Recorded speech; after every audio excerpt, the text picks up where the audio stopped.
Just like the street lights lit this town, like a fire in a blaze, gotta burn it down. Can't be afraid to leave this out. We got this far, don't know how. I see danger in your eyes. They know we'll burn down the night. Coming just like the sunrise. You know that we gonna let it rain. Tonight we gonna let it rain. Tonight we gonna let it rain. Just like the sunrise, we gonna let it rain.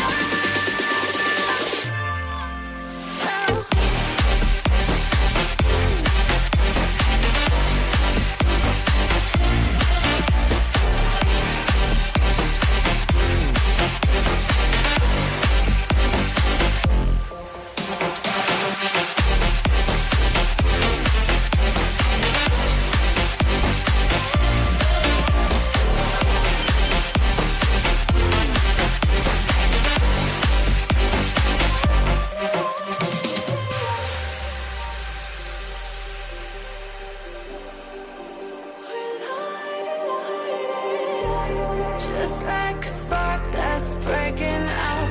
Can't make a stop, can't turn back now. We know that there's no room for doubt.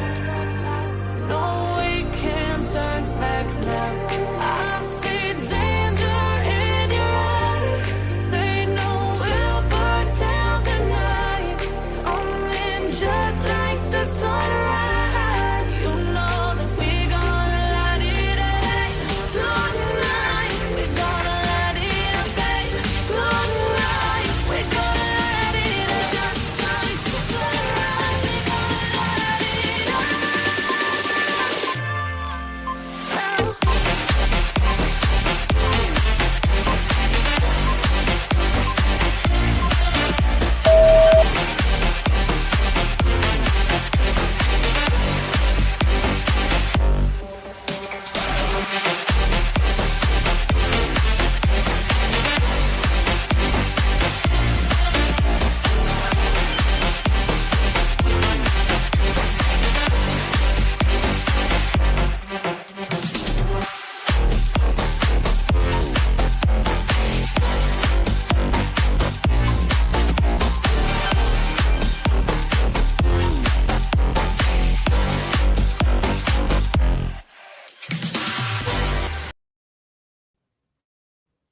Well, hello. Welcome in, everybody.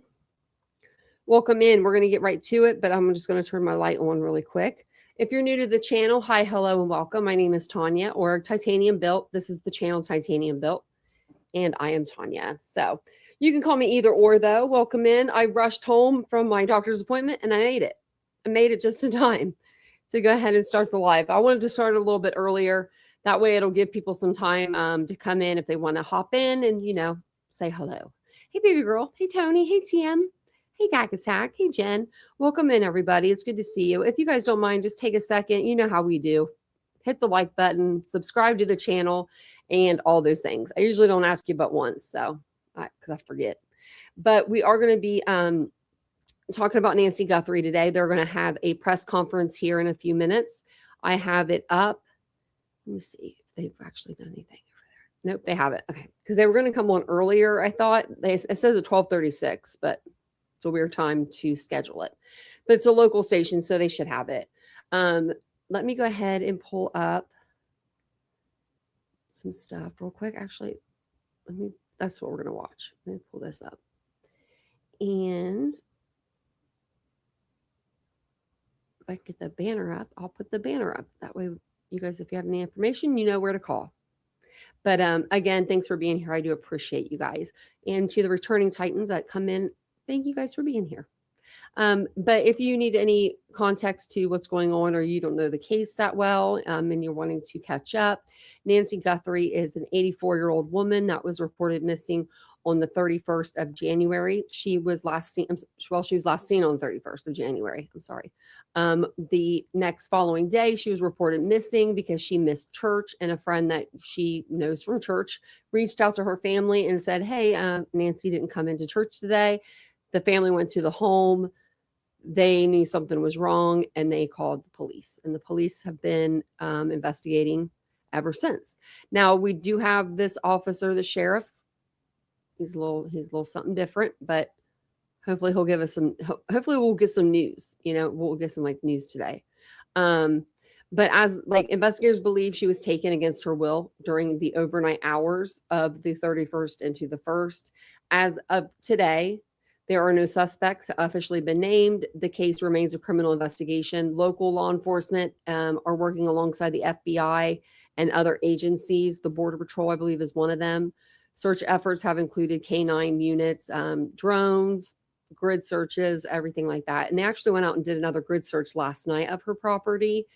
If you watched the live with us, it was towards the end of the live, Brian Enton was out there and they went ahead and they put back up the crime scene tape that they had taken down 2 days before and opened and then, closed it down again, said it was a crime scene, which I hope they found what they were looking for. And I hope it wasn't contaminated in any way, because I'm sure the family's been in that house since it was released back over to them.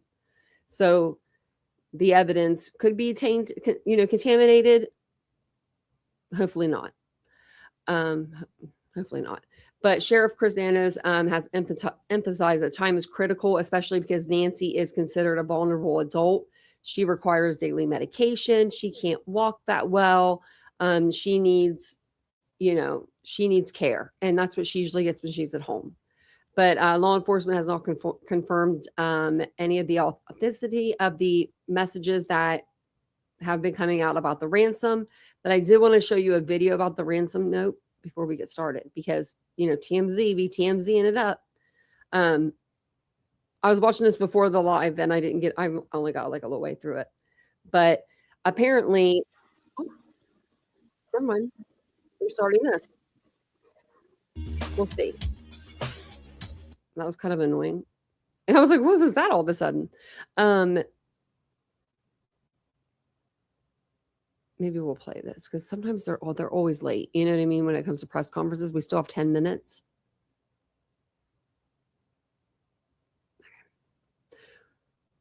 Oh, they were talking over here too. Okay. So this is only 4 minutes. So we'll watch this and I'll keep my eye on the other screen to make sure nothing comes up.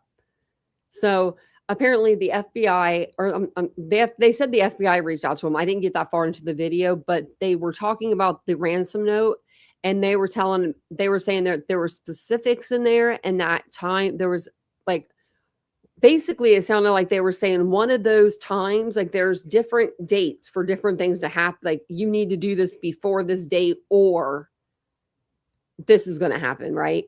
That's usually how a ransom kind of works. But they said one of the times is looming.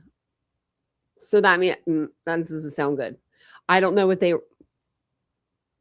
plan on doing. And I do think this is more than one person now that I've been really thinking about it, because if it was only one person, right? When would they go to eat? When would they go to the bathroom? When would they go to sleep? Right? There would be a chance that she could escape, unless I guess this person tied her up or handcuffed her to something, but that would be pretty risky to do. So I think that there's more than one person involved.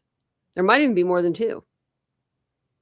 So Savannah Guthrie and her siblings. Well, dang that, but now that I said something, they're talking. What was it? Oh, never mind.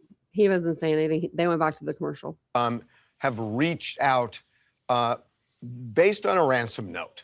Now, we received an alleged ransom note that we forwarded on to the authorities, to the sheriff's department. The FBI called us a few hours later, had a bunch of questions about that note. Right. And there were a lot of things that we discussed with them that we made an agreement with them that we would not disclose just for sake of the investigation. Right. Now, this alleged ransom note that we received, there's a lot of detail in it, and we're not going to be specific about that. We will say this, that when you look at the plea that Savannah Guthrie made yesterday, saying we're ready to talk, there are deadlines. I say plural deadlines in this letter, and one is looming. Right. If this isn't indeed a legit letter, and whether it's this letter or one of the other ones that was sent out, And the other ones may be the same as ours. it We don't may know be that. the same. We just don't know. But it seems pretty clear that the FBI and the authorities are taking. Okay, I'm going to stop him there for just a second. Harvey, you are the nosiest person on the planet Earth. I'd like to say that. Yeah, you're nosy as hell. Why wouldn't you pick up the phone and call one of these stations that got this letter and say, hey, what does yours look like? Just curious. I would. Would I put that on the air? No, I wouldn't. No, I wouldn't. But also with this whole ransom thing, I don't know. I don't know if I'm buying it because they say they want millions in Bitcoin. Okay, well, how many millions do you want? 10 million, 5 million, a million? They just say millions. I don't know. The wording is weird. Everything's just weird about it. Taking something serious from the abductor. Also, they didn't even send it to her news station. You would think they would send it to her news station, like Savannah's news station that Savannah works for. But they send it to like CBS and stuff. I don't know. It's weird. Now, as far as That's why the family would sit down and make that right that video yesterday. And as far as the letter we received, they mention 2 items in this letter, and I think they're trying to show we're for real. Now, again, we are saying this is an alleged ransom note. We don't know. These are actually people who have Savannah's mother. We don't know. But they mention 2 items, and they describe certain characteristics, and those characteristics, and in one case, the item itself, has not been made public. And our information is correct. The 2 items that are mentioned are correct. And so that part certainly to the authorities would say these people are serious and they actually do have Nancy. So the final thing about the letter, and again, we're not going to get into all the details, but when the family is reaching out to say we're ready to talk, this letter suggests no talk. That was made clear right at the beginning.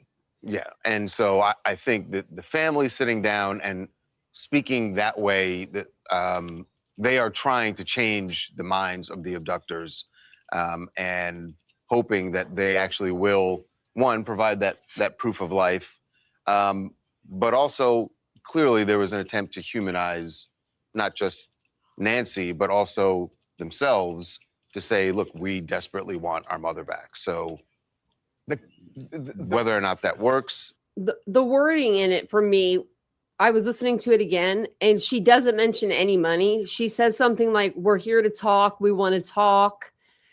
When I said that last night, the FBI and helped them write that letter, definitely 100%. And do you know where I think that they wrote the letter? I think they probably wrote it over at her sister's house. And that's why the FBI was over there for a couple hours yesterday before this video pops up. Perhaps. And one of the reasons that this alleged ransom note, it gives me pause, is that we didn't receive it until 3 days after the abduction.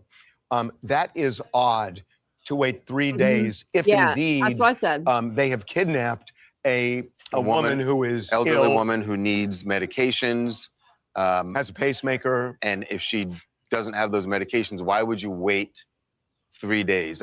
And again, I'm not saying we don't know whether it's legitimate, but that does seem odd that why wouldn't it have come a couple of days earlier? Right. And, it's interesting that. Do you guys think, like, I hate to be like this, but do you guys think maybe this could have been like a robbery gone bad or something where they didn't mean to harm her, but let's say they did, they killed her. I'm just saying it.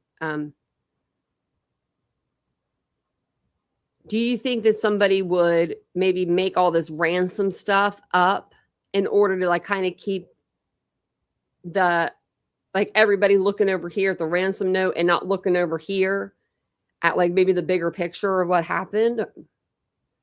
I don't know. I hope not. But I mean, why would you wait so long to do a ransom note?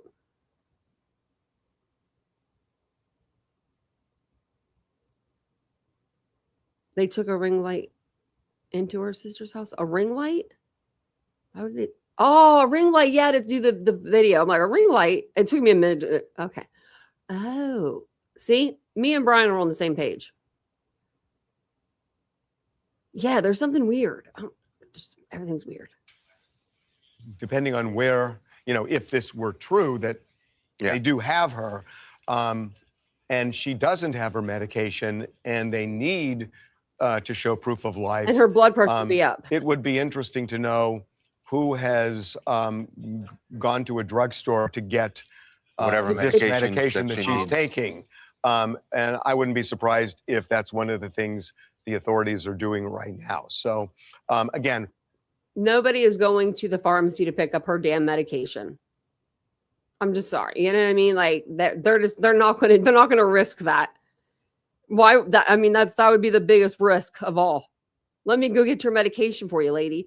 They would most likely ask somebody that they know that takes it. They would not buy it on the street because most likely you're not going to buy blood pressure medicine on the street, right? But you might have somebody in your family that takes it. I don't know. This case is so crazy. It's so crazy. I would love to go to Arizona and be like in the midst of this because this is a very interesting case. Oh, Diane, be careful. Me too, baby girl. I think she's either hurt really bad or yeah. But then again, I think that the pacemaker would set a signal. Like that's we read it. It said it most likely would send a signal to the doctor. So, I mean,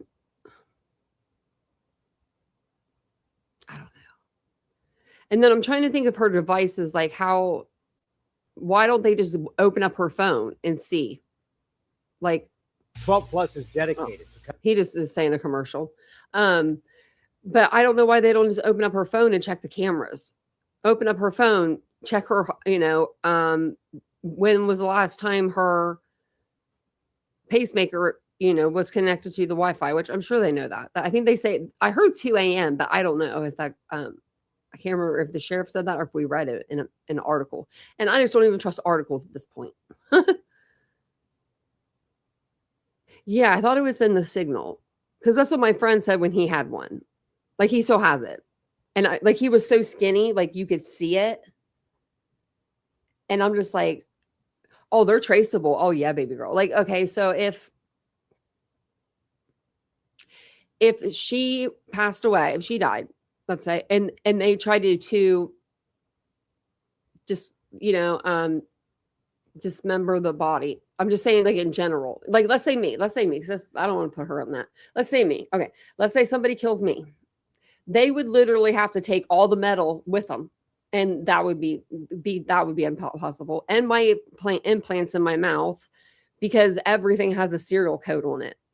So everything has a code, like a serial code, and it goes back to you. So like, let's say someone stole my leg, which that would be weird, right?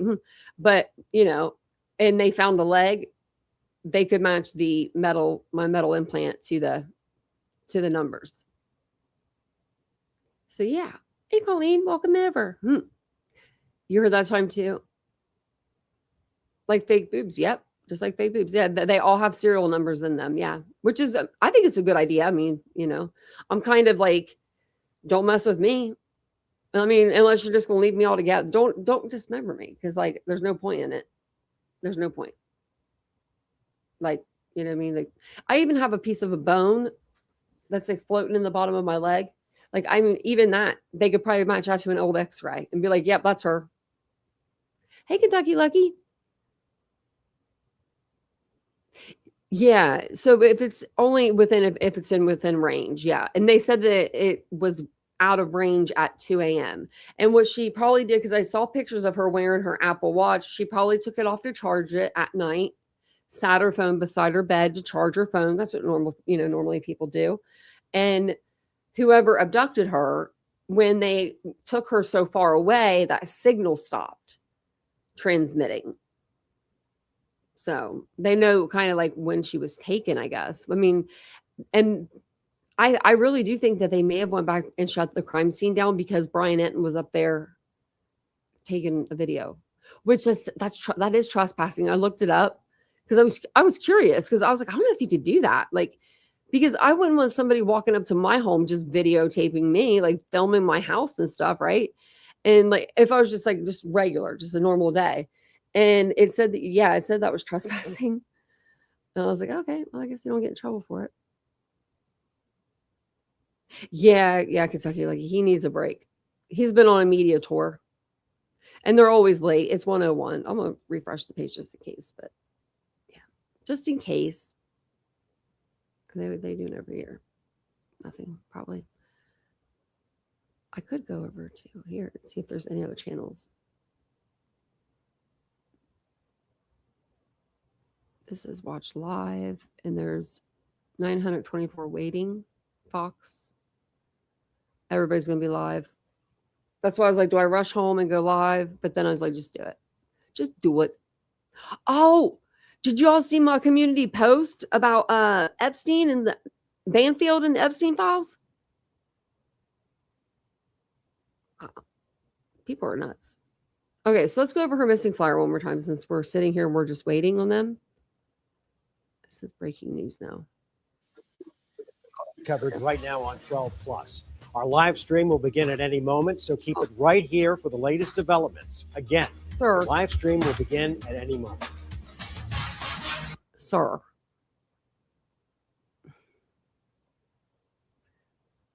Where was I taking you guys to? Oh, over here. Okay. So 84-year-old Nancy Guthrie has been missing from Pima County, Arizona, since the evening of 1/31/26. It could have been the next day.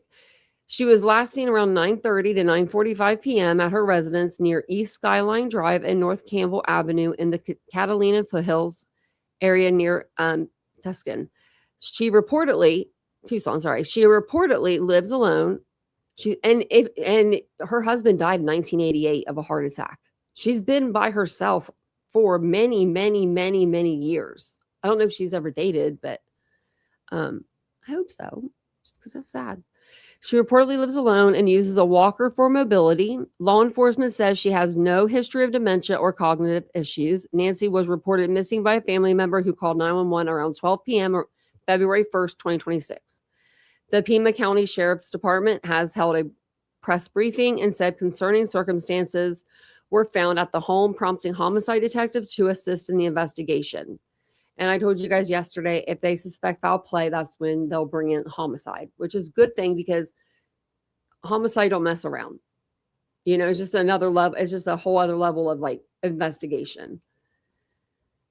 So authorities have stressed this is currently a search and rescue operation, but they are not ruling out foul play. Nancy is 5'5", 150 pounds with brown hair and blue eyes. If you have seen Nancy or have any information that may help investigators, please call. I wonder if her seeing is okay, if her eyesight's okay. Because I know people with like blue eyes and stuff, like their eyesight can go like when they're older. Okay, so they're over here. Hasn't started yet on Fox or the local station. I'm just refreshing the pages to make sure. And if you didn't hit the like button, since I did remember to ask you again, go ahead and hit the like button for me. It'll bring more people in. It'll help the chat. It'll do all the things. If you want to share to one of your platforms, this live, I would love that. And if you would like to hype the video afterwards, I would love that too. And I will put in the link for the channel membership if you'd like to become a channel member. Ancient phone. Oh. What kind of phone do you have, Kentucky Lucky? So it would. So I guess it's something. They were saying something, baby girl, about her not using the cloud, which I don't understand that. Because when you get an iPhone, you have to put your email address in and a password, and you have to like download the cloud or whatever. I thought I did that when I got my first iPhone. And that's been many years ago. I had the iPhone 4, so but the iPhone 4 didn't have the cloud. I don't think. It could have. I don't remember. But then I had an iPhone 6 and it had the cloud. I think I had to sign up. I think I signed up for it right when I got the phone. So even if she didn't, I was showing my my phone last night, and I happened to go into my app when I had that. Remember when I had that? Oh, you might not have been here, but I had a light bulb camera I bought, and I put it out back, and we did like I had measured the Idaho house to the 1112 house to like where their camera was, and I went out with the car, and we were doing experiments and stuff, and it held that information, and that was like 2.5 years ago. And I don't even have it in the cloud. So her phone should still have her last few images at least. Like it'll back up so many. I should have asked Vincent because we have a Ring doorbell camera. He would know. But we don't have any plans or anything like that. We haven't bought any like, plans or anything like that with it. I don't think. But and we get all of our alerts and they save for like a certain amount of time. So it's a good investment. Even if they would have had to have known it was there when they were walking up, I think, and then maybe they put a mask on and ripped it off when they walked up to the door. Those are so easy to rip off the wall too. They come off so easily. Now, the neighbors, their houses are set back so far, it's too hard and it's too dark. Like there's no street lights to pick up like anything really. So I don't really know if they'll pick up anything. Maybe, unless they just planned on taking the Apple Watch off of her if they saw it. But this isn't very sophisticated. It is, but it's not, right? I don't think it's hard. I don't think it would be that hard to abduct an 84-year-old non-mobile. Pretty much. I mean, she can do like 50 yards. But, someone with a walker, I think it would be kind of easier to abduct someone like that. But holding them and keeping them for a long time, for this long, it's been 5 days. It's been 5 days. Where are you, Nancy? Where could she be? And where are they holding her at?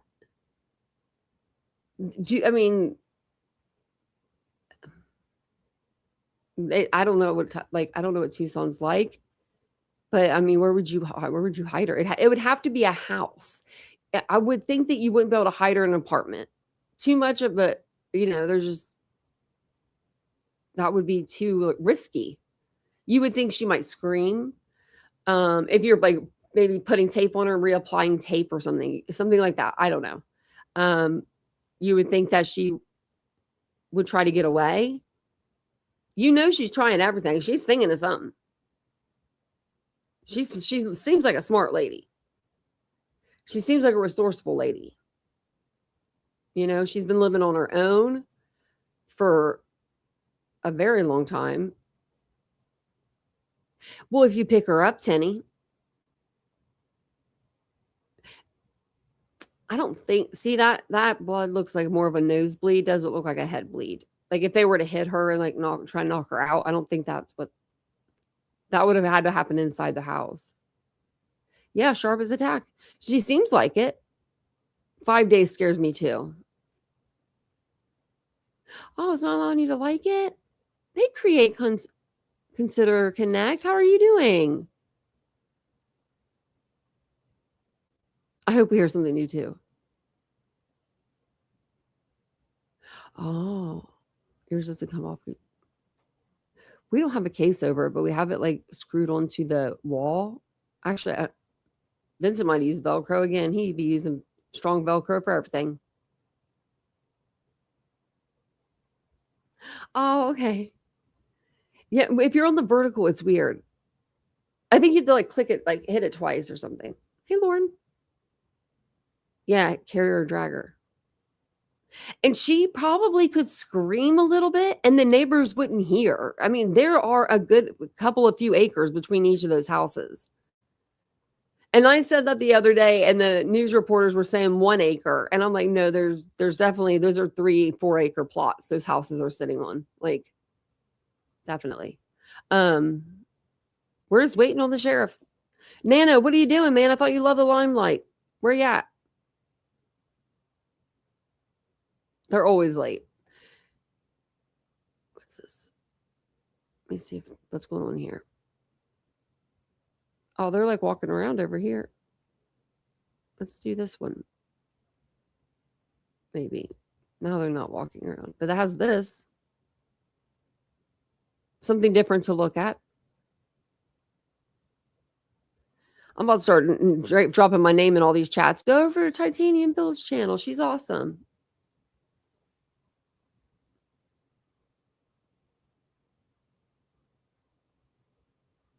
Oh, thank you, Create, Consider, Connect. I appreciate that. I try to give the victims and the families the care that they deserve, you know? I was actually talking to my psychiatrist about that today. Because it would be easy. It would totally be easy to go and do some crazy stuff like conspiracy land. But I just don't got it in me. I don't have it in me. It's just not in my soul. Laura, for some reason, I thought you said, hey, Tony, how tall are you? I don't know why I thought you said that. That's funny. I wonder how tall you guys actually are, though. We need to do a live soon where we just like hang out and we all like come up and come on panel. Whoever wants to come on panel, you know? Because I'd love to see you guys. This kind of reminds me of like when I worked in a boutique during COVID, like after we came back and we were all wearing masks for like a year. And I didn't see any of my girls like face. They're like, you know, they're half covered. And so like when they would come out of the fitting room, sometimes they would forget to put their mask on. And I would get so excited because I'd be like way far away by the register. And I'd be like, oh my gosh, your mask is off. They'd be like, oh my God, they felt so weird. I'm 5'8" too, Laura. No, that's not what she said. She just asked how you were. And I was like, oh, did she ask how tall you were? You're 5'8", Laura? I wouldn't have guessed that. I don't know why. Tony, I guess I was thinking that you were shorter. I don't know why, but I was. You look so tiny. That's so funny. Yeah, the sheriff's he's a little different. No, she asked, how are you? Yeah, how are you? You're 5'10"? You're 5'7"? Colleen, you're tall. I love that. I used to like hate my height when I was younger, especially in school, because I was the tallest kid there for a while. Like even the boys weren't even as tall as me because they didn't shoot up. I shot up first because the girls usually get taller. And yeah, no, it was terrible. And then I remember my mom told me one time, she said, but when you walk in a room, everybody will notice you because you'll be so tall. And like she was always talking about, beautiful and stuff I was. So then after that, I wore heels all the time, every day of my life until I met Vincent. I wore heels everywhere I went.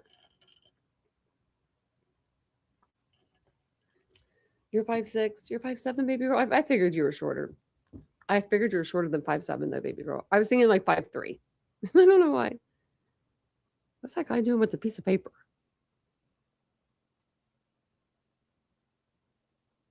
There's nothing there. I've never seen this done before. I guess so everyone has their cameras in the right area. Can't hear them. Oh, wait, I got the...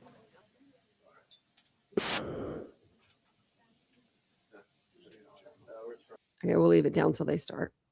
Look at all those cameras. I swear there was that many cameras at the hearing. Being tall is great. I want to like go out and get my heels outside. They're in the shed. They're just like right here on the other side of this wall. It's in like a hallway, but I kind of want to get them out because I have a tote like full of heels, and I don't know which ones I have because I sold a bunch of them, but I remember keeping the really cute, like strappy kind of ones because I was like, no, those are really cute. People told me I look cute in those. I hope they provide some info. I hope they said they found her. Your daughter's 5'5". My dad was 5'10". My mom was 5'6". So I'm right in the middle. Yeah, thanks, Colleen. Smash the like. Let's see what's going on with the poll. I said, do you believe in the ransom note? We've got 39% yes, 22% no, 39% I don't know. I'll leave it up. We'll see what you guys have to say. It's a pretty good poll. Yeah, they haven't started over here yet. Nope, I haven't started over there. Like other people that are live, they're not. No one's. Is this the NBC? Is that what we're on? We're on NBC, yeah.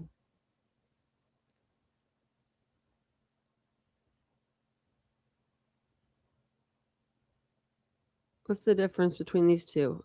Correction.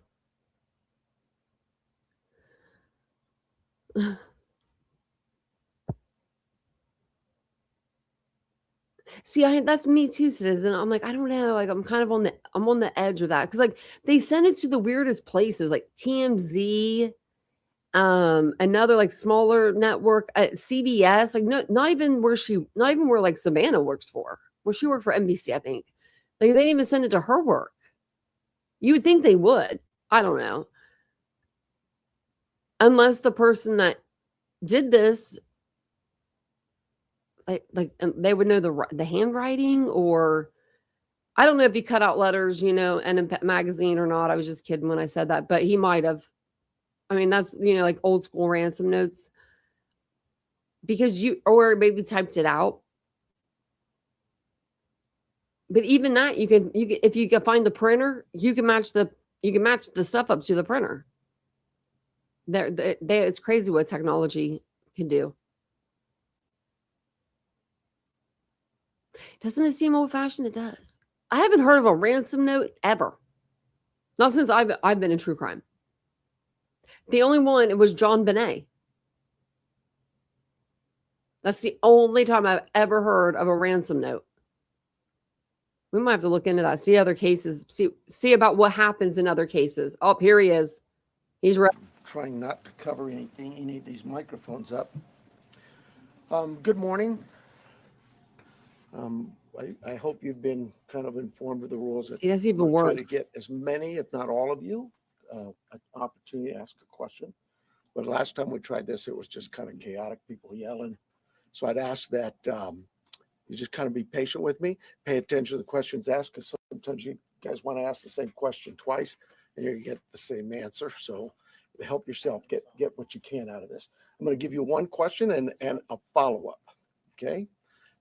But before we get there, I do have some comments. First of all, I want to begin by offering our condolences to our partners at the state Department of Public Safety's tragically lost 2 members last night in a helicopter crash up in northern Arizona. So if you would keep them in your prayers, Colonel Glover and his team, I'm sure, would have greatly appreciated it. Along the same lines, I think you all saw last night, I'm trying to speak up, not yell, because apparently I talk soft. We saw last night the family, they just hurt, understandably so. And so I really want you to know this entire team here, those behind me, and our community are hurting with you. We really just want Mom back, okay? Right now, we believe Nancy is still out there. We want her home. Our department, the Sheriff's Department, along with all of our partners at the FBI, have been working around the clock And we just want her home and get and find a way to get to the bottom of all of this, just as you do. But I have other partners out there who have stepped up, and you've probably noticed them in the last few days, if not the last few hours, and you're going to see more of that. Well, I made a decision to contact our PCRIT team, and those of you not local, that's our Pima Regional Critical Incident Team. It's made up of law enforcement officers from this entire valley. Pasquayaki Police Department, Tucson Police Department, Marana Police Department, Oro Valley Police Department, Pima College Police Department, Tucson International Police Department, Sarita Police Department. There's so many of them, and they are going to help us tremendously. And that's really done because we have so much in front of us still, and we're hoping that, you know, I know the FBI has committed a very large number of men and women to partner with us, work side by side with us. We go do an interview, they're going to be there with us. We're going to go look at some evidence or process evidence, they're going to be right there with us. We're sharing every piece of information, all the data we can to get this thing solved. And it's important that my partners in law enforcement know and understand their roles, because it is very large, complex investigation with a lot of moving parts. And we're at that phase now where sometimes we're waiting, right? We're waiting for analysis. We're waiting for lab reports. But even then, when they come back quickly, for example, some DNA, we rushed what we thought was the best target for DNA. We did a rush through and got some of that back. The results were minimal. I think you all know of the blood on the porch. That was one we did. It came back to Nancy. That's what we know. But there's still more items that have been submitted. We just haven't got them back yet. But in the meantime, we're not just sitting on our haunches waiting. We do have a number of leads coming in, and that's why we brought in the FBI for one, but PCRIT as well, to be able to get out there and handle these leads as they. I'm just going to stop it for 1 second. If he's bringing in more agencies, that means they don't have a suspect, in my opinion. Come in as quickly, as expeditiously as we can. And every single lead is looked at. Every one of them. Close to something. So we're gearing up. You probably have some questions about what you've seen in the last couple of days. I'll gladly answer those at that time. But it really is about getting our partners out there. To be fair, when we went to that scene the first night, Saturday night, it was just us. Since then, the FBI and others have asked, can we go and see it as well? And that's what you've been seeing. But it is a very important case to not just me and my team, but this entire community, all of our law enforcement partners. Suspects.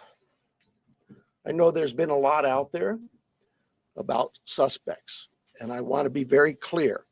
At this time, we have not identified a suspect or a person of interest in this case. Yeah, Ashley. We're working our best to do that. But to be clear, we have nobody of interest or any suspects that you would consider a prime suspect. We're just not there. We're not there yet. The timeline, I think we've got it on the board, do we not? This is a timeline that we have been able to develop with some of the things that we've had processed, various pieces of electronics that we've gathered. And you look at some of this, and I know you're going to say, well, why did it take you so long to get this to us, Sheriff?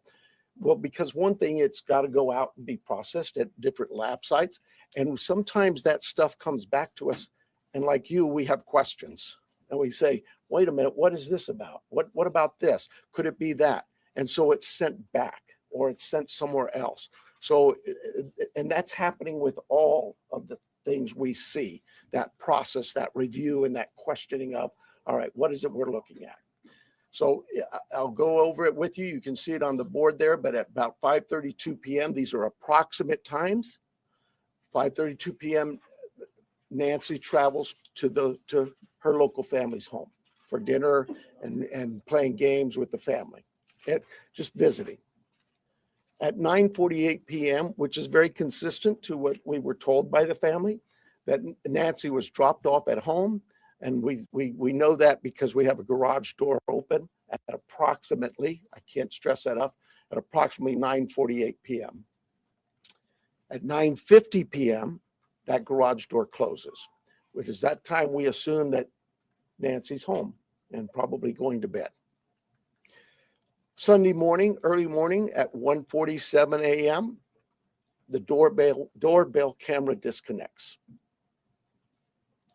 At 2:12 a.m., software detects a person on a camera, but there's no video available. They had no subscription, and therefore it would rewrite itself. It just kind of loops, right, and covers up. That's what our analysis teams have told us. We're not done with that. We'll do all we can, but that's what it says. So Whoa. Did he just say that the cameras recorded over themselves? Hold on. Oh, I'm sorry. camera, Wait, okay, go back a little bit. doorbell camera disconnects. Okay. At 2:12 a.m., software detects a person on a camera, but there's no video available. They had no subscription, and therefore it would rewrite itself. It just kind of loops, right, and covers up. That's what our analysis teams have told us. Okay, so something would have had to have set that camera off for it to start recording again and recording nothing.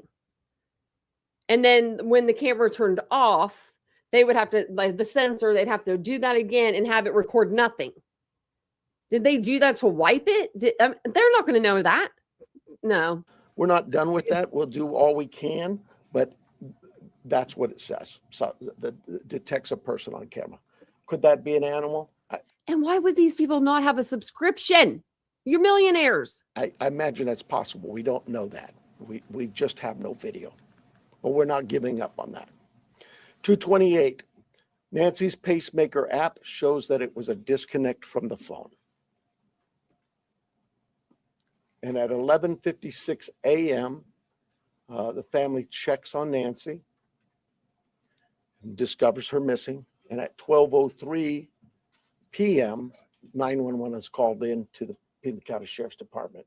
Because they I found blood. believe it's about approximately 10 minutes later, 12 minutes later, our patrol teams arrive.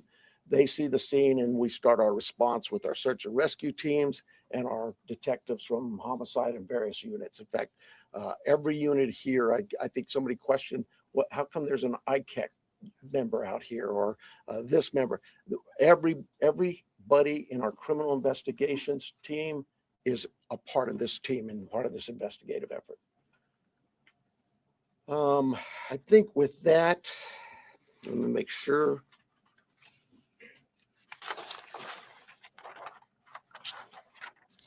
I want to clarify some things that I may have already done, but yeah, I've gone over with the blood at the front door, the doorbell camera.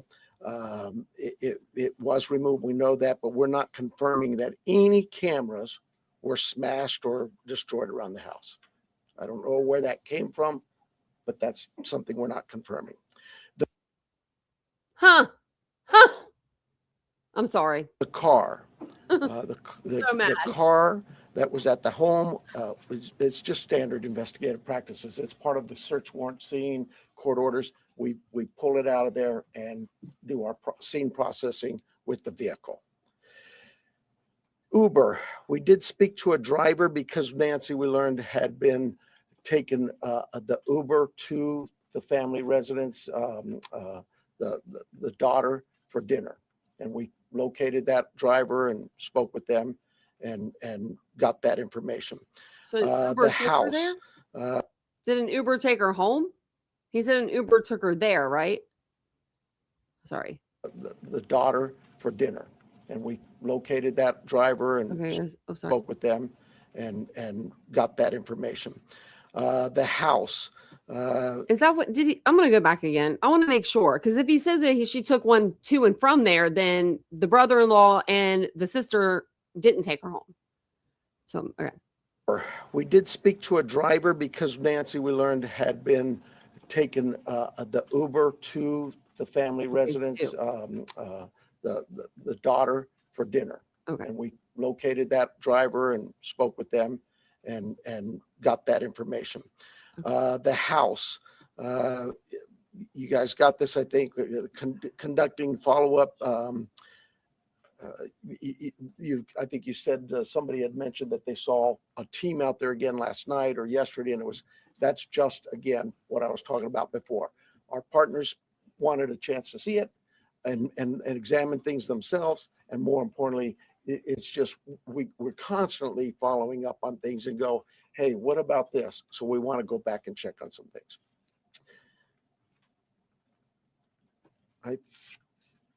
Oh, here's the other thing. Someone had mentioned there was forced entry.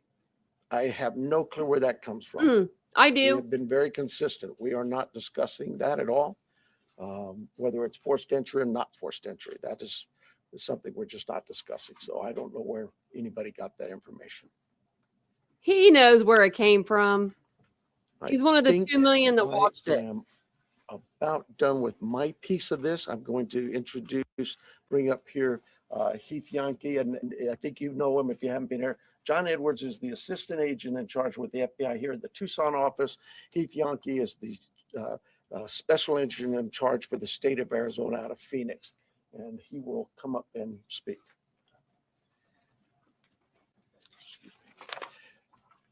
Thank you, Sheriff. Hello, I'm Heath Yankee, the special agent in charge of the FBI's Phoenix Division. First, I want to let the Guthrie family know that our hearts are heavy for them. After seeing your message last night, it is clear that you and your family are in pain. Please know that we are doing everything to bring your mother home.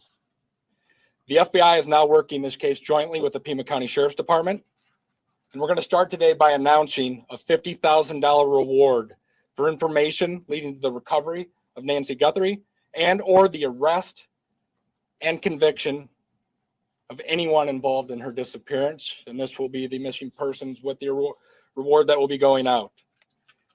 The FBI has agents, analysts, and professional staff employees working day and night with our partners at the Sheriff's Department. We have deployed additional intelligence and agents from our Phoenix office.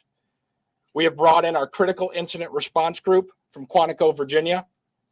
Members from our cellular analysis survey team are here, and they continue to collect and process digital information. We are actively reviewing and analyzing information from all digital sources, which includes banks, social media companies, phone companies, and any other organizations where a digital footprint could have been captured. All this information provides data points and helps put the picture together. And we will be in the community continuing to conduct a thorough investigation with our partners. You heard about us out there last night. We will be back out there today. I would ask the media, give our investigators the space to do their jobs while they're out there. Next, regarding the ransom letter. We are aware of a ransom letter that was sent to the local media and then to national outlets.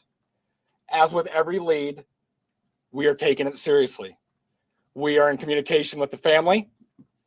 And while we advise and recommend from a law enforcement perspective, any action taken on any ransom is ultimately decided by the family. Thank you to those in the community that have called in tips. For anyone out there that may have information, no matter how small you think it may be, please report it. You can do so by calling 1-800-CALL-FBI or online at tips.fbi.gov. My next message is to those imposters who are trying to take advantage and profit from this situation. We will investigate and ensure you are held accountable for your actions. Is he talking about the ransom notes? We have made one arrest related to an imposter ransom demand, and a complaint will be presented to a magistrate judge later today.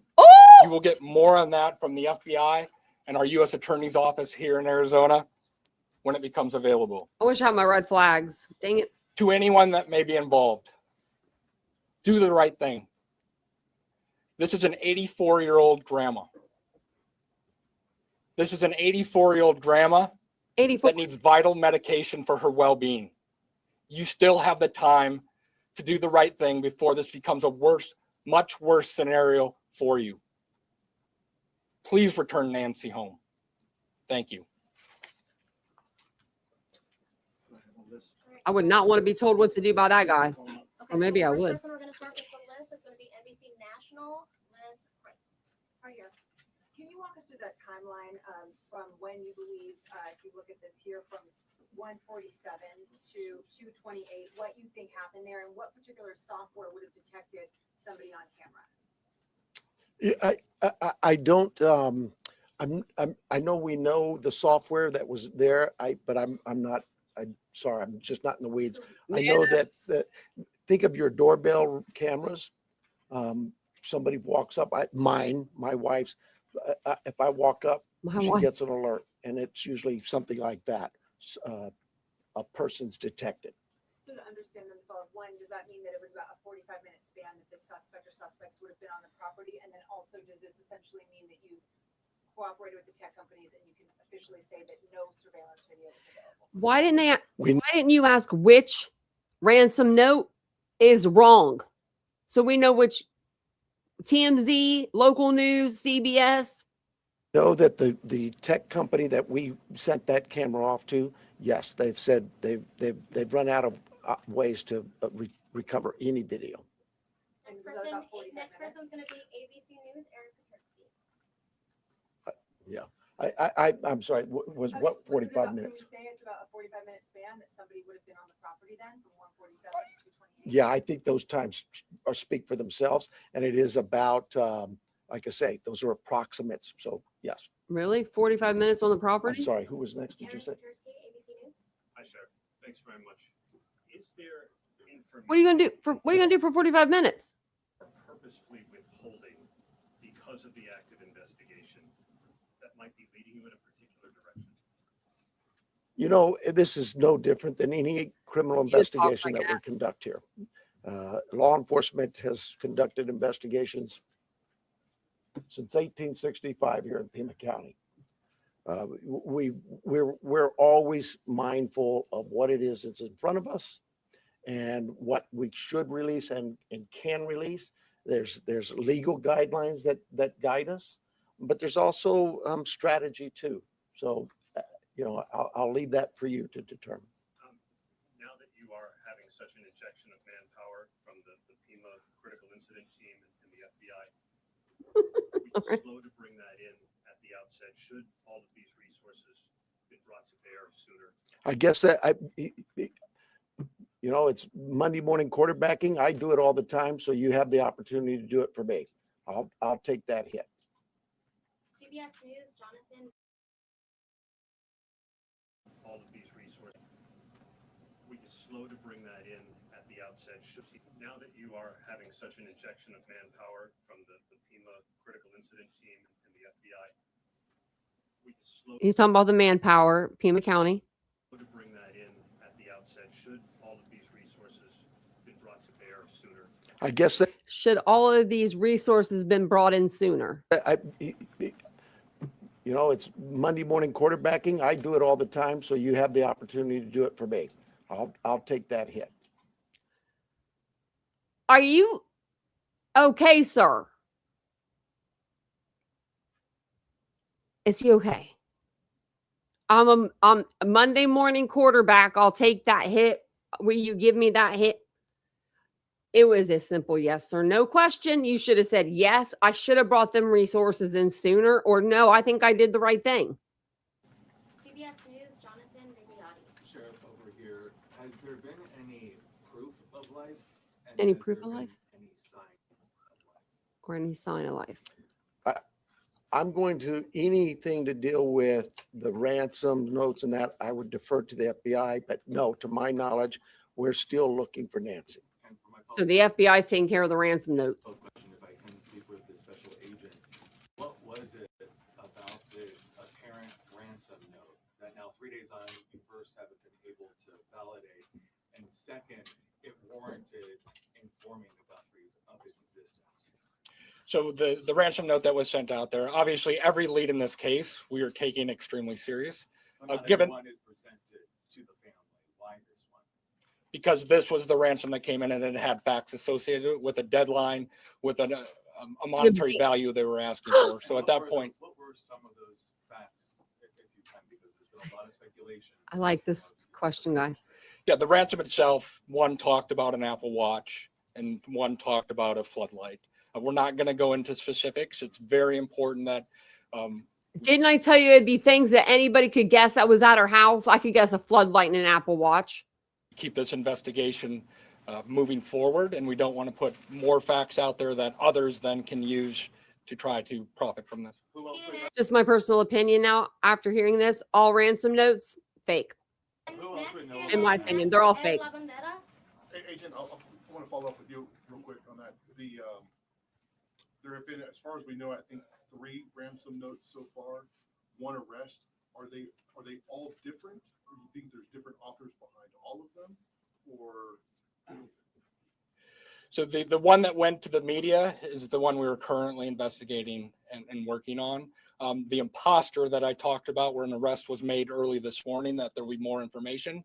We believe there's no evidence to connect this to Nancy's case. It was someone that was trying to profit from it, a total imposter. And Sheriff, Was it the started off Bitcoin? the press conference by saying we believe that Nancy is still out there. Do you have reason to believe that she's still out there alive, or are you fearful of the worst case scenario here, that she won't be found alive? Well, I'm certainly fearful of that. I think we all are. But it is we operate from a position that until we know she's out there, she's alive, and we're going to continue thinking that way until we find her. Fox Digital, Mike Reese. Yeah, sir. Mike Orwell from Fox Digital. Sheriff, you said you've identified no suspects. Have you ruled out anyone she was with on Saturday night? You know, we've talked to so many. I'm sure that my investigators have feelings about this one's clear or this one isn't. But no, I wouldn't say anybody's ruled out yet, because what if I rule you out and then later I learn something else? No. So my follow-up, you mentioned that you don't know where the reporting of a forced entry came from. Do we know how? Yeah, Lauren, they said they're going to tell us. That I would not discuss with you anyway. Fox News, Paul Morrow. Question for Agent Edwards, if I may. Agent Edwards, will the Bureau be submitting the DNA for investigative genealogical investigation relative to maybe hitting a relative, somebody if you will? I would say the DNA aspect of this case is being handled by the Pima County Sheriff's Department right now. However, should we get to that point, yes, that would be an option for the FBI to assist. And a quick follow-up, does the ransom note that you're working establish any communication protocols in it? No, it does not. And that is what I think is important, that if someone has Nancy and demanding the ransom, that there is communication with the family. We talked about there has been no proof of life, and there was no other demands within that letter. So they're still waiting for communication. Just millions of Bitcoin. Sounds like a child. ABC affiliate, Ashley Holden. Right here, Ashley Holden. When you say the doorbell camera was disconnected, do you believe that camera was taken? We do not have it in our possession. We've not located it. And then a follow-up. I know that we've been hearing a lot about ransom notes. We were also hearing in that video that was put out by the Guthrie siblings, and I don't know if this is a question for the FBI or yourself, but the challenges of seeing an image and knowing that it's real. Could one of you address that? Has the family received correspondence, any images, videos? Has the family So received we're not going correspondence or videos? to go into facts regarding this part of the investigation. I think part of that message was with AI these days, you can make videos that appear to be very real. So Oh, that's messed up. we can't just take a video and trust that that is a proof of life these days because of the advancements in AI and trying to actually get a proof of life that we can verify. But we're not going to go into anything the family may or may not have received. They used to make them hold magazines or newspapers, remember, with the date on it. LD, Catherine Patterson. So in regards to a timeline on that ransom note, is that being an impact in your investigation? Are we nearing that timeline? I'm sorry, one more time. So in regards to the timeline in the ransom note, are we nearing that timeline? And is that It's fake. part in the investigation? He's arrested. We're not going to go again into specifics of that part of the investigation with the ransom note, other than what we've put out there. We've been transparent. We're talking about we are Here, they working that arrested him. ransom demand, but we don't want to go anything further than that could impact any opportunities. So thank you. Is there any additional physical evidence at the crime scene other than the technology that you guys are using for this timeline? Is there anything else that's helping you guys other than really the technology? He ain't gonna know. Look at him. Well, I think Well, I my said on day one is Well, my people will know. that it's technology that's going to really help us solve this case. But no, I mean, we did do a process of that scene for biological evidence. So we're still hopeful that maybe something will show up there as well.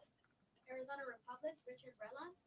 Agent Yankee, we saw on the scene, I believe it was you, taking a tripod into the home of the sister.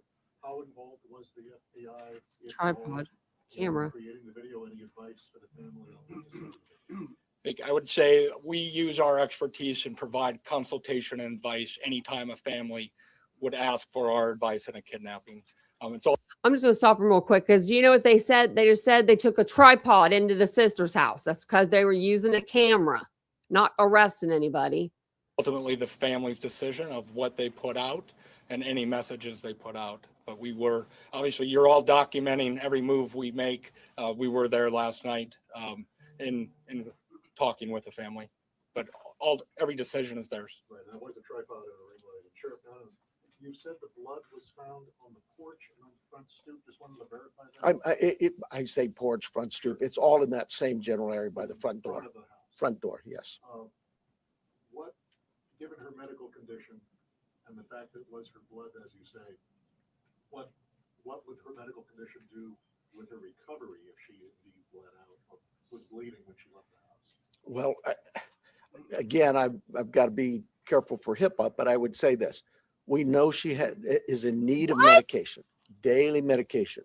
And we also know that this is day 4 or 5 and still we don't know that she's getting her medication.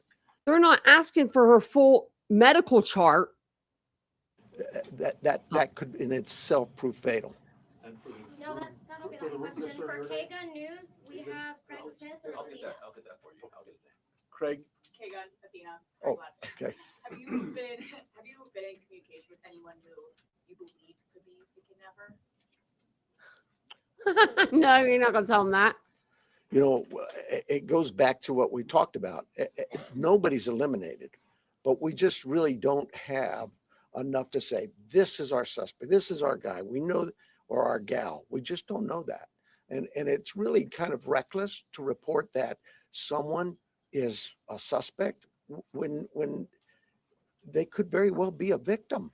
It just, I bring to you, to the media, I plead with you to be careful of what it is we put out there, because we don't have anybody here listed as a suspect, and you could actually be doing some damage to the case, but you could do some damage to that individual too. This is social media is kind of an ugly world sometimes.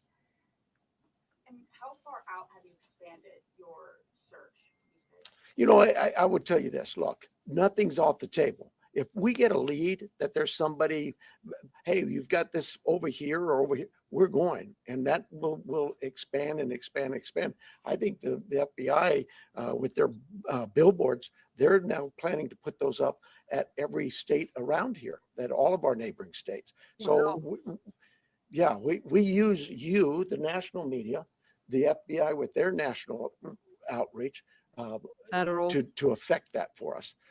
But as far as the actual investigation, naturally the scene. He could get national coverage on this case. Is the primary, and we just keep spreading it out as we get more and more leads. Court TV, Cody Thomas. That's not really what they do. They don't spread it out from the crime scene. They'd be literally in someone else's house. Sheriff. Yes. Actually, my question is for Agent Yankee. You know, we saw Savannah Guthrie and her sibling family put out that video last night on Instagram addressing, the tragedy that this is, but also addressing the ransom letter saying they're ready to talk. My question is, did the FBI or any other agency help them craft that message to put out on social media? Like I said to the previous question, we have an expertise when it comes to kidnappings. And when families want advice, consultation, expertise, we will provide that. But the ultimate decisions on what they say and how they put that out rests with the family itself. And as far as suspects, I know we haven't identified one, but what type of suspect or suspects do we think we're dealing with here? At this time, like the sheriff has said, there is no primary suspect identified, so it could run the gamut. So, KPNX, Troy Hayden. Are you actively investigating the son-in-law in this case? Well, there were reports earlier this week and you refuted that. You said you haven't eliminated everybody. Have you eliminated him or come close to it, or are you actively looking at him? We're actively looking at everybody we come across in this case. Everybody. We would be irresponsible if we didn't talk to everybody. The Uber driver, the gardener, the pool person, whoever. Everybody is so cliche, but everybody's still a suspect in our eyes. That's just how we look at things and think as cops. Does that mean we have a prime suspect? No, and the family has been very cooperative.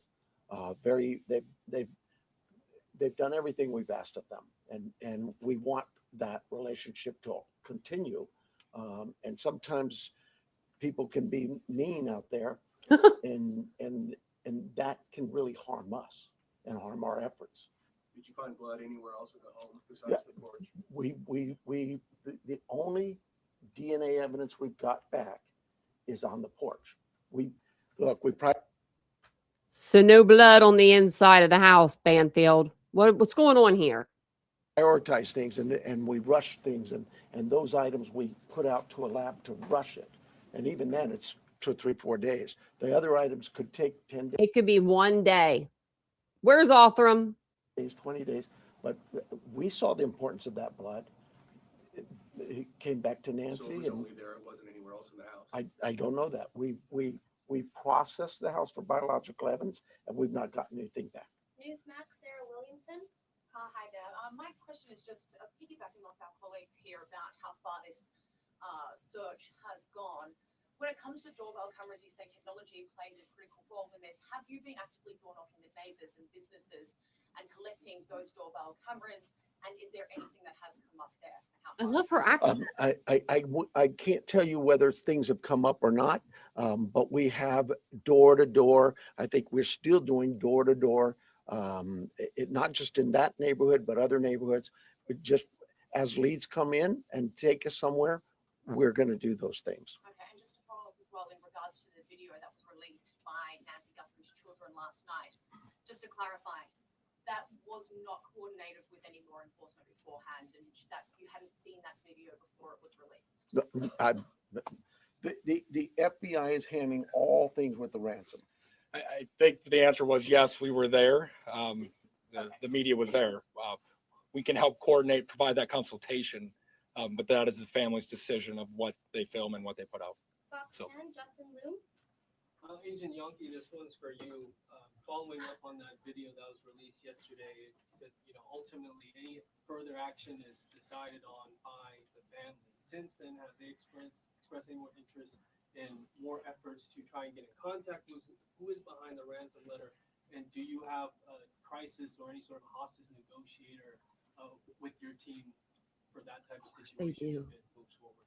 So the two parts of that question I think it's pretty clear. The family wants to be contacted. They know time is of the essence.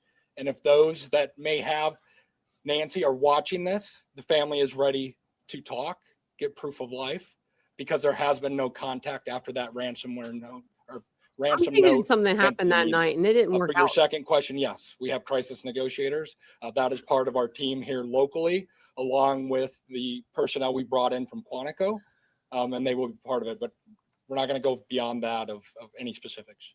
Sure. Now, taking down the crime scene perimeter after Monday's investigation and really opening access to that property to everyone else, was that something you would do differently looking back, knowing that federal authorities also conducted?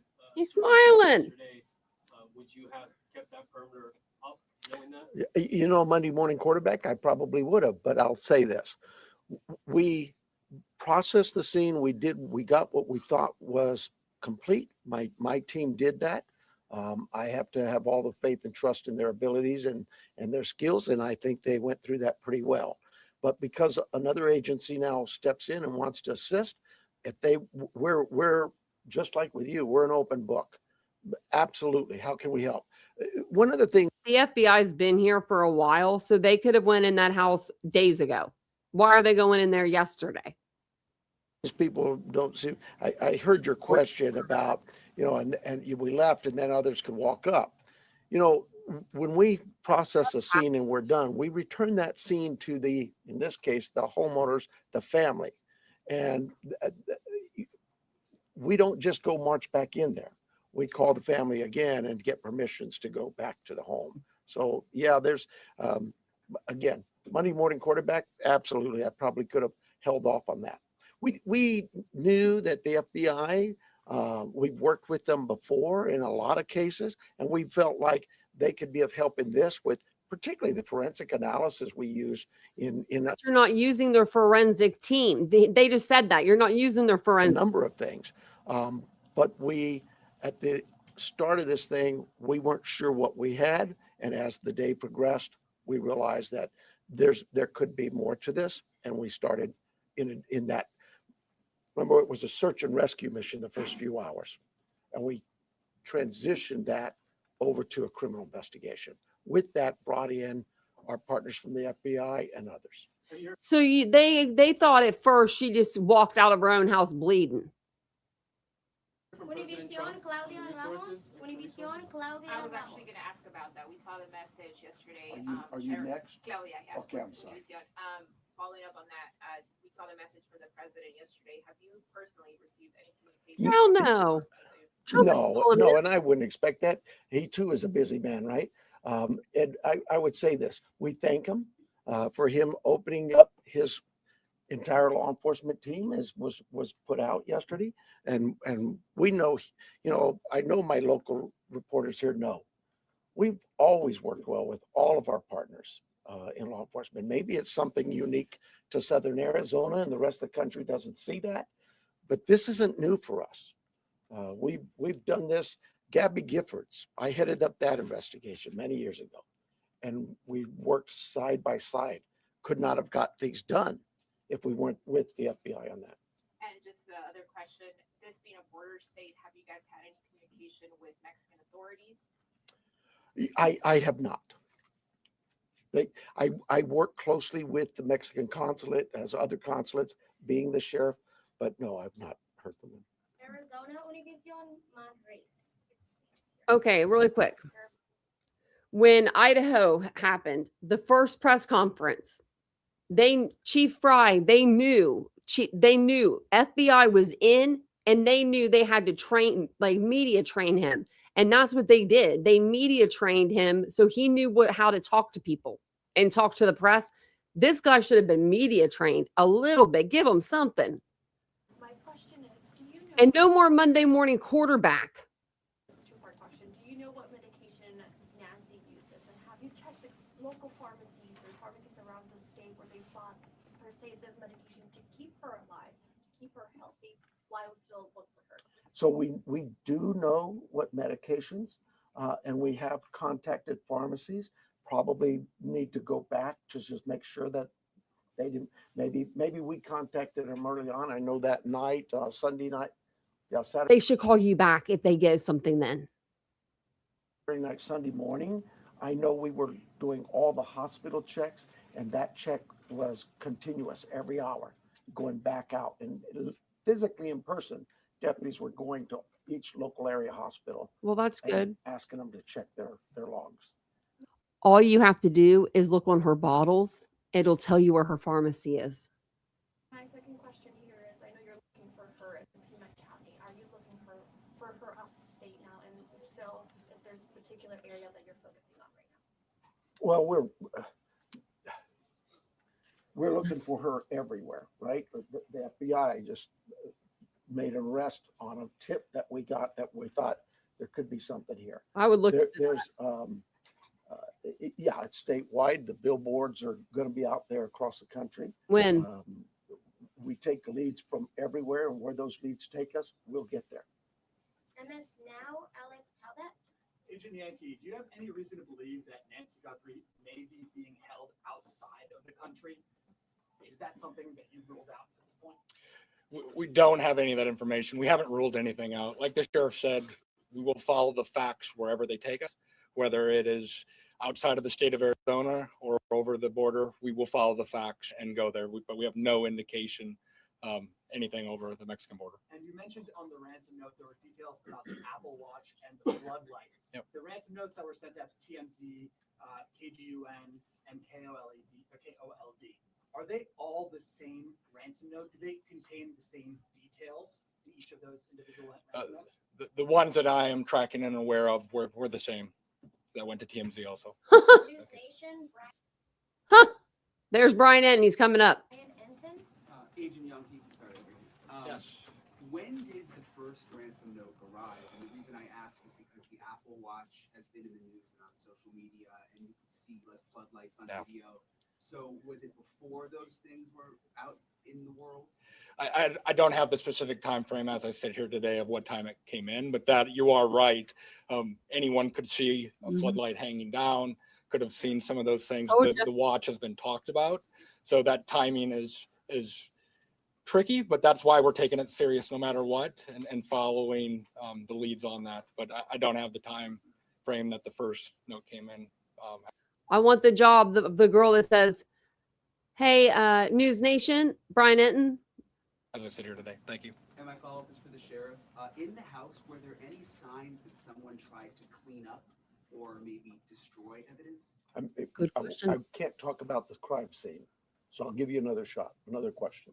My other question is, I heard the agents say that it was a joint investigation now. At the other press conference, the FBI said they were assisting. Is it joint now? I mean, are both agencies in charge now?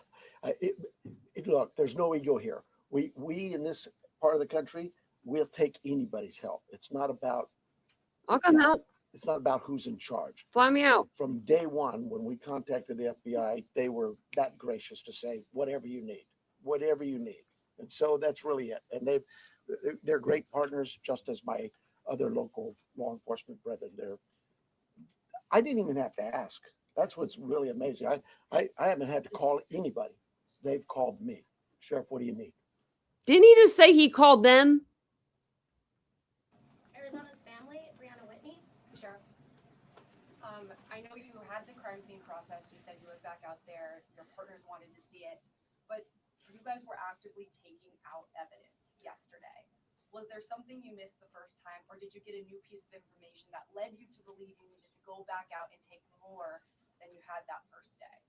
I know that we get information that will come, and this is just any crime scene that we look at. We may go out to a crime scene and think we've got it all, go analyze the evidence, and something comes back and says, hey, did you check this? We're not going to just say, oops, and not go. Absolutely. In this instance, it really was the FBI just wanted to go, hey, can we take a look at it? And Worried about that being contaminated at all because there was people in that I'll let the courts worry about that. We will certainly be open to the courts of anything that's been removed from that house, and we follow the rules of laws. We get court orders and go back and reapply for another warrant if need be. All of those things we're very careful of. Arizona Public Media, Lynn Boyd. Ellen Boyd over here. In that news release yesterday, there was a report of a trespasser. Has the Guthrie family dealt with any Trespasser. threats, whether it's trespassing, social media threats, anything of that nature? I am not aware of any of that. I know that we, as with the case again, we would look at all of the background of calls to those families or their residents and see if there's anything there, or even in that neighborhood. Those things have been looked at. I don't know of anything that was reported in even the last 30 days or 60 days. Nobody's come to me and said, hey, next door you had a burglary. Follow up for the neighborhood where Nancy's home is. Can you give any more details on that trespassing incident? I don't have. He don't know about the trespassing shit. He just said that. As for the API, I just have a question. Can we confirm if the FBI director is coming for the investigation? Yes, Director Patel is being briefed several times a day on this investigation back in DC. He does have a trip scheduled to Tucson that was pre-scheduled before this, but he is receiving consistent and constant updates from our team here. Coming today? He is not coming today. And before you go to the next one, I know you may have had a follow-up question, but I think I overstepped you. So if you wanted to ask, I'll give you that opportunity. Thank you, sir. Absolutely. Thank you. At what point do you deem the ransom note not credible if there is no communication that follows up since you received it? Like, what's that timeline where you say, no proof of life, there's no more, this isn't credible? I think we start to look at what the deadlines were in the note. First, I think was 5 o'clock today. And then it had a second deadline after that. So we are continuing in a normal kidnapping case. There would be He says, if you can't make it by 5, can you bring her by 7? I'm sorry, I don't mean to laugh, but I'm glad they caught that guy. That guy was an idiot. contact by now, trying to discuss that. But those are the timeframes we're looking at as we move forward. Are you able to say that second deadline that was given? I don't have that with me right now. So thank you. Sorry about that. Entertainment Tonight, Denny Directo. Yes, my question actually is for Agent Yonke. There was a report that said the ransom came from an email and that the FBI was actually looking into that IP address. Any updates on That's probably Nothing that I can release. Thank you. And then also, there's also conflicting reports about who was the last person to actually see Nancy and drive her home. We know she took an Uber to Annie's house, but can you confirm whether it was Annie or her son-in-law Tommaso who took her home that night? I think the timeline that the sheriff provided was a family member, but Just family. We're going to go with family. Record TV, Vandry Piera. Sure. We are foreign nationals, so we're not familiar with the area, so we think that it's a remote area. So my question is, why is it so hard to track a car or something suspicious that have passed through the area at that time? How difficult it is? Because I couldn't hear him. around or something. Yeah, you're talking about the challenges we face in some of being in a rural area like this. Those are challenges we face all the time. We'd love it to have all the cameras in what we would consider a more urban nature type area. But once you get out into the community, that's not the only part of Tucson that is that way. And we just find ways to overcome those challenges. We don't just disregard it. We still look at ways to find for example, ring cameras that might catch just a piece of something. It goes by, it doesn't catch the whole car. Those kinds of things. We don't give up. We still go out. At least a car that came out at that night. I can't. I mean, like miles from the house. We have cameras all over, and those things are being reviewed. Arizona Republic, Richard Rilla. He just said they didn't have cameras in that area because it's a rural part of the area, the Tucson. And then he just said we have cameras everywhere. I'm a different person, but forgive me. Did he get two? It's the second one. Was that you? Sorry. No. All right. Thank you guys for keeping us honest. No, you already asked your question, so we're gonna go to New York Times with Reese. And I apologize for getting your name wrong here, Reese. Tebow? No, you're close. Tebow. Hi, sure. Hi. The 212, the camera that detected movement at 212, was that a different camera than the one that was disconnected at 147, and where was it pointing? We don't know that. We don't know which camera that was. When we did the software, it just told us that a person was detected, but I'm unaware of which camera that was. There were multiple cameras. There's multiple that, Sure, there were multiple cameras at the home. and they weren't broke. Is there a possibility that this is not a ransom situation, and if so, what else could it be? We'll speed him up a little bit. Your guess is as good as mine. I would say absolutely there's a possibility that this is nothing to do with a kidnapping, but we cover all angles. We're not going to dismiss something until we actually know for a fact that it's one way or the other. People Magazine, we have Danielle Walker. So I wanted a little more clarity to follow up on his. Is there anything more you can say? Was this actually targeted or not? Do you have any? That's why we have the FBI to look at those areas where there may have been a target. Maybe it is a kidnapping, but no, we don't have anything to rule that out or to say it is. And as far as the ransom notes, there was a part in there about Bitcoin. Are you looking into that now, investigating? Yes, that's part of the investigation. Can you go and elaborate any further if you found anything or if there's any ties or any suspects tied to that Bitcoin? There's not at this time. Associated Press, Joe Goldendare. Hi, Chair. Just to follow up to a You're prior- Joe? I'm sorry. You're Joe? Goldendare. Oh, I thought you said Joe. Okay. Just to follow up to a prior question, you had said early in the investigation that authorities don't believe Nancy Guthrie was targeted. Why don't authorities think that Nancy Guthrie was targeted? Who said that? Who said that? You had said that early in the investigation. Well, if I said I absolutely misspoke. I've never thought she was or wasn't targeted. We've always believed that is certainly a possibility. She was It'd targeted. be silly not to think that. Somebody disappears in the middle of the night out of their home. You can understand where I'm coming from. But no, if I said that, obviously I misspoke or maybe somebody misheard me. But I've never believed that she was or was not a target. Is there anything more specific you can say about what you believe the motive to be for this kidnapping at this time?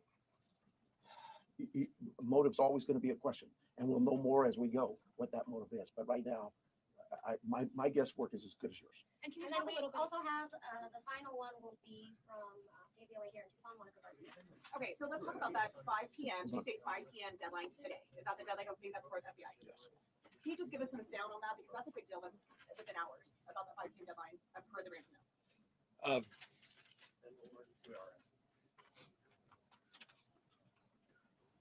He's like, let me And then see. what's supposed to happen after that? So the ransom note that was distributed to the media did make a demand for 5 p.m. today. And if a transfer wasn't made, then I think a second demand was for next Monday. We're not going to go I'm beyond sorry. that, but that was the ransom note the media received. So if you can't make it by 5 p.m. today, we'll shoot for Monday. Indicate what would happen if they didn't need that ransom. Do they We're not going to go into those specifics. Thank you. 5 p.m. Eastern, that's right. I know it's not Arizona. It don't matter. It was fake. It's 5 p.m. And then, sorry about that. Inside Edition, Jim Murray.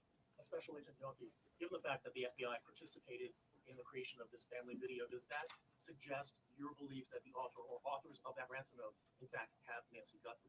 Again, we're taking the ransom note serious, and we are following that part of the investigation. They arrested the dude. And does the fact that there is I think that they should look into him. note suggest to you that Nancy Guthrie was taken specifically because she's Savannah's mom? There's nothing to indicate that. Thank you guys so much for all of your questions. Thank The you. sheriff does have just one more note about what happens next year or what doesn't happen next. Well, it's what happens for us is we're going to continue working. For you though, I hope this worked out well for you. But right now, I have no plans to schedule any further press conferences unless we have some real evidence or something to bring up to you. Oh God, here comes the conspiracies now because we're not going to have press conferences. He said he was going to do them every other day. It's pretty pointless to just keep hounding the same things over and over. And But it's not. You came out and told us a lot of things about you debunked a lot of things. Special Agent in Charge Yonke said, please give us some space, and that's not just physical space. Give us some space, give my team some time, because these things do take time and they are difficult. And everybody out there is really working hard. And mistakes are going to be made. And if I made them, mea culpa, it won't be the first mistake I've ever made. But more important than me is we want. He said mistakes will be made. This mother effer says mistakes will be made. If this was my mother, oh my gosh. Nancy back. That's the key. Okay. So thank you very much. And thank you for your concern in this. Thank you. Thank you. I would say you get away from it. I don't know what I would do. If you're looking for the other person that was up here, it was John Edwards, JON EDWARDS, Assistant Special Agent in Charge. Yep, no problem.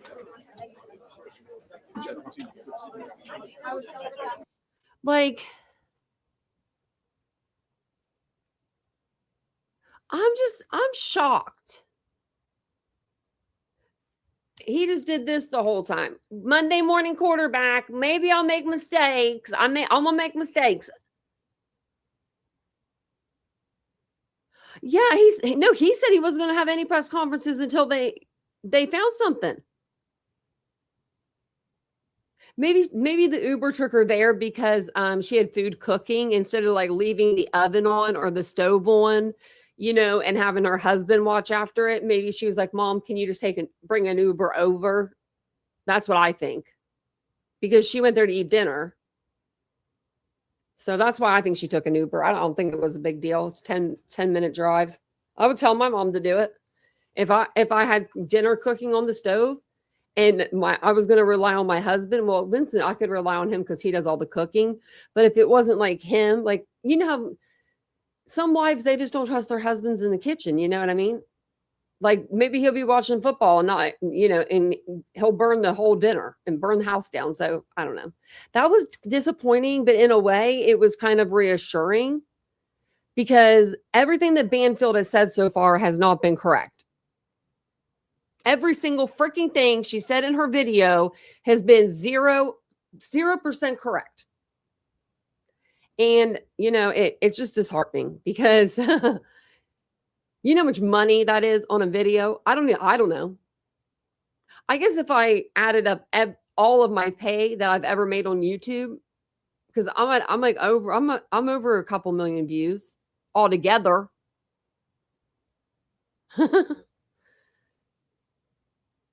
Yeah.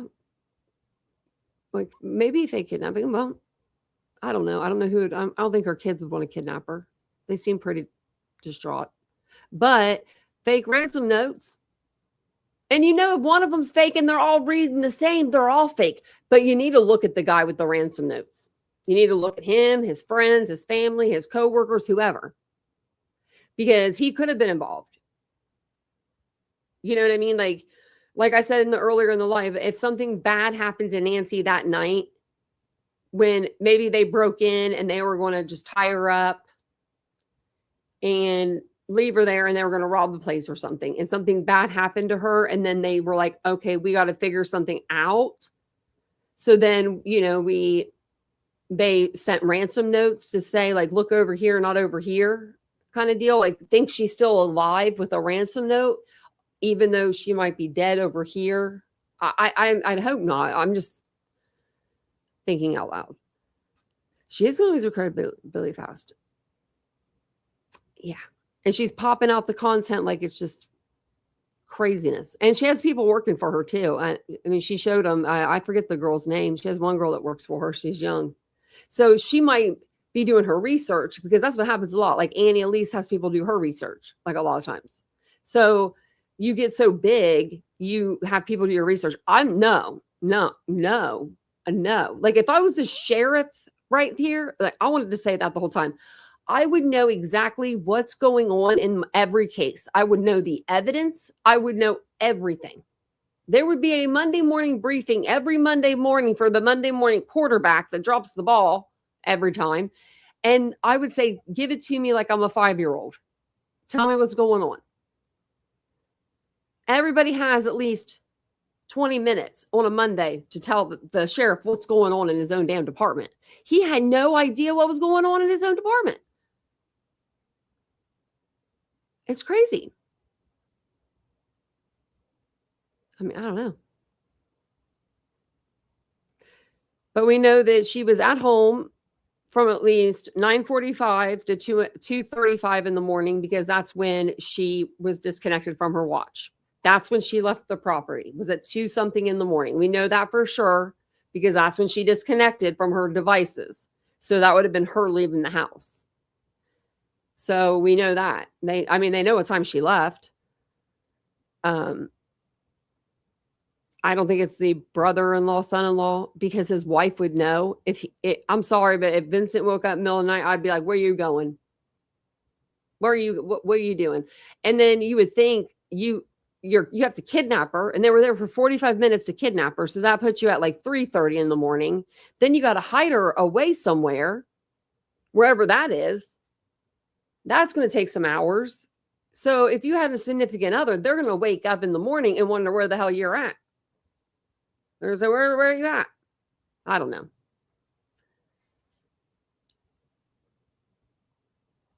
Yeah, you should. Yeah, you should get the reports. You should know everything. I knew okay, and this is a lot different. I went to school for criminal justice and applied science. I should have used that damn degree. But when I worked at a boutique, my walls, like with all the clothes that was on there, I could tell you exactly what size was on every single wall. If whatever size I was missing, whatever I had an extra in, all that. Like, and I was a freak about it. I'm one of those people, I don't want to be wrong. I don't know. I have a problem with that. Like it's a me thing. It's a me thing. That's why, like, if you ever notice, like, if someone comes in chat, like, and they'll say, like, oh, I got some information, I'll send it to your email, like, or something. I'll say, okay, I'll check it later or whatever. I don't just pop up what people say, like, you know what I mean? And just be like, oh my God, that's true. Like, I have to see it for myself. And that's just because on YouTube, you need to have those receipts to show, I feel like, that you're doing your job right. Like, that's like part of your, like, I don't know, part of your job that is to have those receipts so that when people ask you for them, you have them. Like, and you can tell people, like, this is where I found it, right? Like, if you say, like, let's say I said Nancy's brother-in-law did this, I would want someone to be like, okay, how do you know that, and show me where. But people can just say sources. I hate that. Or I got an email. I hate that. That's never a thing. Or someone wrote me. It never happens. Like, that's rare. So, like, I don't know. I'm just wondering who the sources were. Maybe it was Mark Garagos. I mean, I don't know. But I'm gonna jump off of here. I'm gonna I just actually got home right when I jumped on here. So I like literally walked in the door. I took my shoes off. That's about it. Puts my slides on. But I walked in. I was like, I got to do a live. And so I'm gonna let Vincent get back in here so he can do some work. But thank you guys all for being here. I appreciate it. I'll see you guys later tonight. I should be on. If I'm not on my first channel, I'll be on my second channel. If you guys missed the live on TikTok today, it was pretty fun. I got 4.2K likes. I'm like, man, they ain't greedy. They ain't greedy with the likes over there. But make sure that you are following me on all social platforms, because I will be posting more on TikTok. I will be posting more on my second channel. I'll be posting on this channel as well. But yeah, just if there's nothing going on, we'll be posting on different platforms. So make sure that you're subscribed and all that stuff. And yeah, we'll be watching this press conference again, probably, because, well, I will be. I won't put you guys through it, but because I want the timeline. I think on one of them, I was noticing that it went a little longer. And it showed you the timeline. So I'm going to write all that down. Here, I'll show it to you right here. If you want to take a picture of it or something, there we go.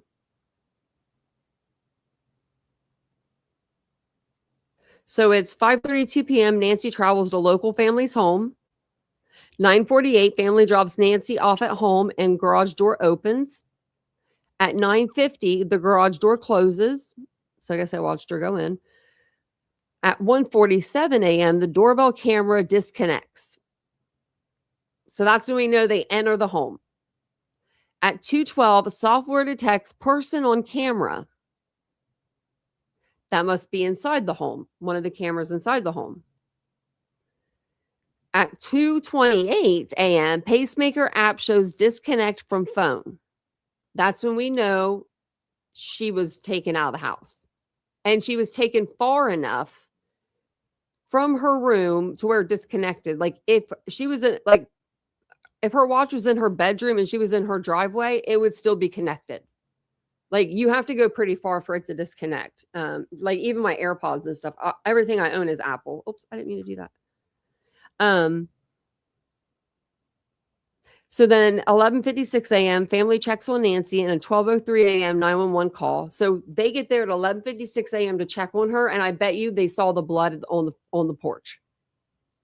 They probably walked in, had someone go in, maybe the brother, you go in first and check to make sure, because they probably didn't want to find mom dead. So it's probably one of them went in, or maybe they all went in.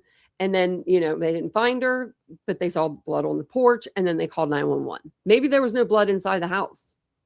Maybe I was assuming that maybe they took her out bleeding, but then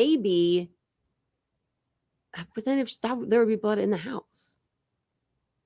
Or maybe that happened right there when they were leaving. something happened with her face, like they punched her or they hit her to like, maybe she was just squirming around or something, trying to get out of their grasp and they were trying to control her. But she's 84 years old, people. 84. I just even showing you all the timeline. Damn it. Sorry. Let me pop it back up. I was like, you guys can take a picture of this. And I didn't even have it up there for you all to take a picture of it. Oops. There we go. There's the timeline there for you guys if you want to see it.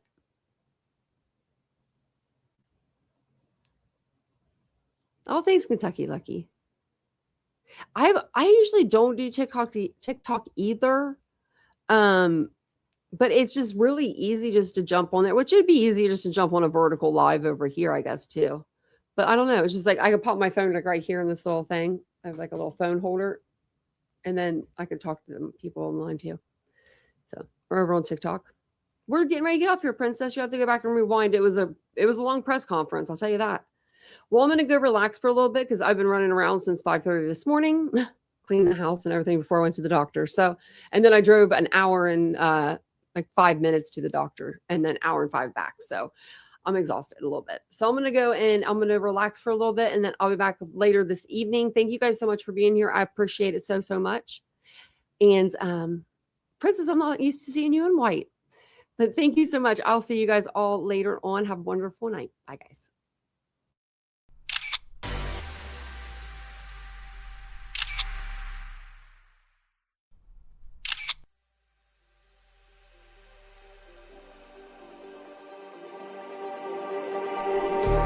Just like the street lights lit this town, like a fire in a blaze, gotta burn it down. Can't be afraid to leave this out.